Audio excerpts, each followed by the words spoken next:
Hey, what's up guys? This is me, Nisi of Spoil Me Nisi, back with another video.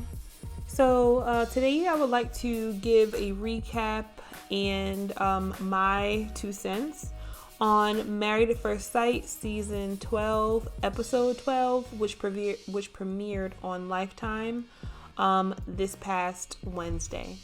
So I would think if you're a fan of the show, you've seen the episode already, but if you haven't already done so, this video will have spoilers. So let's get into it. All in all, this was a really good episode. This episode was about their dogs. In fact, you know what? I didn't realize until I saw the episode that everyone on the show has a dog. So they title it Must Love Dogs because it certainly was a lot of doggy love in this episode. So let's start off with Chris and Paige. I've never started a video off with these two. Usually I save them for the end because they're pretty much the hot ticket of the season. But I'm over them, so I want to just kind of get them out of the way. So they officially called it quits. And I'm so happy about it. To be 100% honest, the Chris and Paige drama has been a little bit entertaining, unfortunately at Paige's expense for a lot of people. But it went from being dramatic entertainment to just being flat out exhausting. Now it's straight out boring. So I'm really glad that each of them decided to part ways from the show. And I'm hoping that the next episode doesn't include them in any way, shape, form, or fashion. Because at this point, I'm actually tired of both of them. But all in all, in this episode, you see Chris talk to his mom, and he's talking to her about his decision, and his mom seems like she's surprised. I'm over Chris and his family at this point. I think Chris is phony. I think his dad is phony. His mom is phony. I think all of them are phony. The only one that I think may not be 100% phony is his pastor, or I guess ex-pastor. If he, I guess, still goes to that church or whatever. But all of them seem kind of phony because Chris made it very clear that he wasn't attracted to her, how he felt about her, and I'm sure he expressed that to his family, because even his mom had made some like weird remarks during other episodes of the show that were kind of like, very fake energy going on there with those people, and he seemed like he was trying to turn the blame for everything around on Paige. Like, oh, she's different when the cameras are off, and she doesn't answer her phone, and different things like that. And it's just like, really, Chris, Chris speaks in circles. Nothing that he has to say has any substance, and at this point, it's just like, now you guys are at the end of it and you're trying to turn stuff around on her. Really, bruh? No, there's no pity parties here. He came on the show, he acted up, he embarrassed himself, he embarrassed his family. I think I would respect Chris a little bit more if he just owned up to the fact that, he just didn't like her. Personally, I don't believe that his ex is even pregnant. Maybe she is, God bless them. If they had a baby, then hopefully everything is going all right there. But personally, I don't know, man. I personally don't believe that the story about her being pregnant is even real. But, who knows? I just wish that he would own up to it and stop trying to turn it around on Paige, because that's a little distasteful. On Paige's end, I think it's nice that she has support from her family. But there are no pity parties for her at this point either, because, she stopped being a victim of Chris episodes ago when she had the chance to leave and she didn't. She stayed and allowed herself to get treated like trash, and the pity party kind of ended at that point as well. So, I'm glad they're off the show. And I do look forward to the reunion to see how everything worked out with everybody entirely. And I'm looking forward to see if Chris actually had a baby with his ex, because if he did, then it would prove me wrong about my theory. But anyway, that's that on Chris and Paige. So on to the next one. Next we have Brianna and Vincent. these two are my favorites. I love them this episode. They're so cute. Just like talking about their month anniversary and how they get through different issues and working with each other. To be 100% honest, they're my absolute favorite couple on this season. These two are the only two that the producers, and all of them got right on this show. They're the only ones that I believe were actually meant to be together. They have extreme chemistry, lots of attraction for one another. They're connecting in so many different ways. Brianna and Vincent are literally the only couple that's like really getting it right. They've had ups and downs, but all in all, they're cute. They're nice. I can't get enough of them. Every time they come on the TV screen, you can't help it. You blush. I know I do, because they're just so cute. So yeah, I really like these two. I can't wait for the reunion to get an update on them still being in love with each other. I hope and pray they are in love, and I hope God blesses their union because they are really adorable. So on to the next one. We have these two, Haley and Jacob. So as I've discussed in previous episodes, I'm not big on them as a couple. I think they're awkward. It's very obvious that Haley is not attracted to Jacob at all, and they were intimate with each other, and then she just completely switched up to just being cold with him, like just cold as ice. Now while I like Haley, one thing that I'm not a fan of when it comes to Haley is that she's crying, oh, I'm trying, whatever. Yeah, it's like just like with Chris, it's just own up to it. Own up to how crummy you treated the man.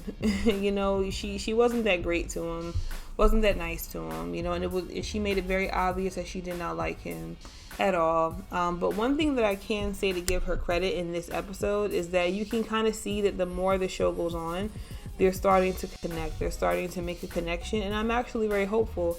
Part of me believes that they'll turn things around, whereas Jacob still has some ill feelings about how he's been treated, and all of that, personally, I think that he seems like a sweet guy, and I feel like they haven't quite hit rock bottom yet where I believe they're going to get a divorce. Part of me believes that they're going to decide to stay together, and once the cameras go off, they'll do better. I don't know if that's just me hoping or if that's a real feeling I have. I'm not 100% sure, but I am hoping, in my opinion, even though I haven't liked them as a couple since the beginning, I do feel there's hope there. So, hoping that they make it through. Next we have Ryan and Clara. Now these two were one of my favorite couples for a while, but they slowly dwindled down to being, not really a favorite, not really a couple that I don't like. I do feel like, they had a lot of chemistry earlier on in the season, but as the season goes on, you can really tell that the lack of physical connection is really starting to affect Clara, at least. And at first in previous episodes, it was a little bit weird that, Ryan didn't seem to be bothered by their lack of physical connection. He didn't seem to be as bothered as she was, but Clara did reveal in this episode that, they have been physical. She's been doing sexual things to please him. He just hasn't done anything for her. And that was a little bit bothersome that she shared that with the girls, because Ryan does kind of seem like a private person, so I don't believe that he would have wanted anybody to know about that aspect of their relationship, because once you reveal certain things like that, people can kind of use their imaginations to imagine, what she means by that, that she's doing things for him and he's just not doing anything for her. That's one area where I believe that, in a relationship, these two are going to clash, is that he seems like a very private person, and she kind of just lets it all hang out there. So I don't know about these two. I hope that they do make it through, because I do think there are some positive parts of Ryan's, of his character that could be good for Clara, and then vice versa for her to him, and then in the beginning they did have a lot of chemistry. So I'm kind of hoping that these two pull it through.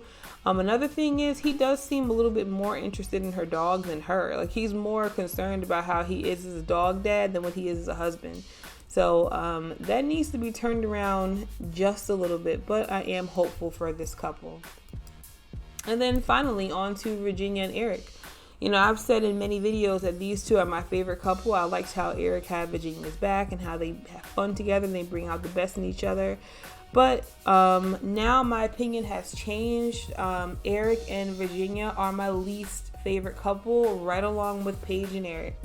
But I will say is that I do like Virginia. She's my favorite bride at this point. But Eric, he has to go. He's showing signs of being abusive. He's showing signs of being insensitive.